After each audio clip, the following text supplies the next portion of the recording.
Jeg vil gerne fortælle lidt om en artikel fra videnskab.dk. Den omhandler en ny opdagelse, der kan bruges i forhold til immunterapi. Den er fra den 20. februar 2017, så den er relativt ny. Og den hedder: Ny opdagelse kan bringe immunterapi til nye højder. Hvilket forklarer til godt, hvad den handler om så. Og behandling med immunterapi, den har så i de seneste par år vundet frem inden for behandling af kræft. Og kort sagt, så går behandlingsformen ud på at hardware patientens eget immunforsvar til at dræbe kræftcellerne.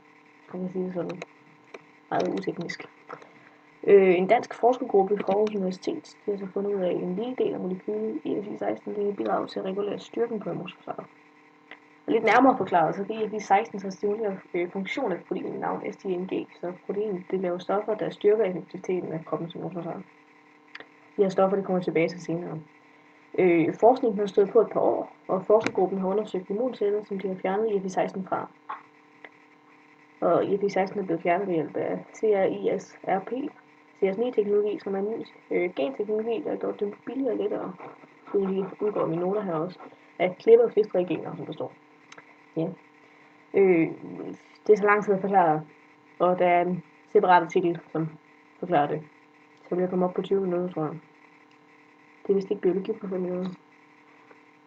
Og da EF16 blev fjernet, så observerede forskerne, hvordan cellernes produktion af interferon blev påvirket, når de blev udsat for frit DNA, eller DNA-virusinfektioner, eller de signalmolekyler, som CGS laver. Og de opdagede, når de fjernede EF16, så forsvandt cellernes produktion af interferon, og et produktionssteg, når de tilføjede mere EF16.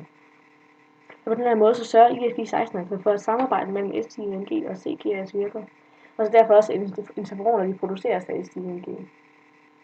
Det er temmelig interessant, det kommer vi til lidt senere. Mængden af interferoner har så afgørende betydning for, hvor hurtigt kræften forsvinder, eller blandt andet, hvor hurtigt kræft forsvinder. Og interferon er jo kroppens farsignal, som sender udtaler, hvis der er fare på flere. Interferoner bliver blandt andet dannet, når kroppens immunforsvar opdager frit DNA fra døende celler, og det kunne så f.eks. pege på, at der er tale om kræftceller. Frit DNA inde i en celle aktiveres så, når enzymet CGS, som laver små signalmolekyler, der binder til STNG. Og STNG sender signaler videre til cellens kerne om at danne interferoner. Så for at opsummere, så er det vigtigste, at STNG laver interferoner, som i store mængder gør det lettere for kroppen at bekæmpe infektioner. Og hvis en celle kan aktivere STNG, så vil den lave en kraftig immunrespons, som hjælper i bekæmpelse af infektioner og kræft. Som sagt, så er immunterapi bare en del af det her.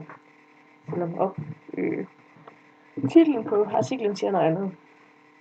Grunden til, at alt det her det er interessant, det er altså, at man tidligere troede, at kun CGS det var ansvarligt for at aktivere STNG til at lave interferoner. Men det nye studie, der afslører, at celler har brug for molekylet EFI16 for at CGS og STNG virker i samspil, så det kan produceres interferoner. Yes. Der vil spørge, hvad kan man bruge den her opdagelse til? Jamen, altså man mener, at studiet det giver en indsigt i, hvordan dele af immunforsvaret kommunikerer og starter en reaktion på f.eks. en infektion. Men de siger også, at der ikke bliver mulighed for at anvende den her nye viden direkte til immunterapi nu. Men studiet det bidrager med den her nye viden i et aktuelt forskningsfelt, og opdagelsen vil formodentlig åbne op for, at man fremtidigt vil kunne fremstille medicin, der udnytter protein til at øge immunforsvarets styrke, eller det vil kunne være til gavn i forhold til immunterapi mod kræft.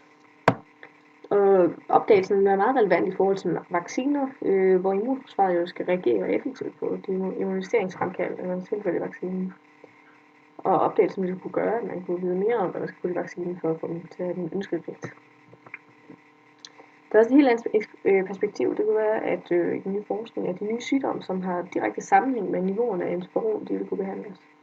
Der er altså tale om autoimmune sygdomme, som f.eks. psoriasis eller sklerose, som opstår på grund af en overproduktion af interferon. Så hvis man nu kunne forstå de her mekanismer, der leder til den her øgede produktion, så vil man også kunne udvikle medicin, der kan regulere EFI16 og sænke eller hæve selvfølgelig interferonniveauerne, hæve i forhold til f.eks. kræft. Så for at opsummere det her studie, så det diskuteres i artiklen, det har altså bidraget til, at man kender mere til immunforsvaret, og at man har mulighed for at regulere niveauet af interferoner til behandling af flere sygdomme i fremtiden. Yes. Hej herfra.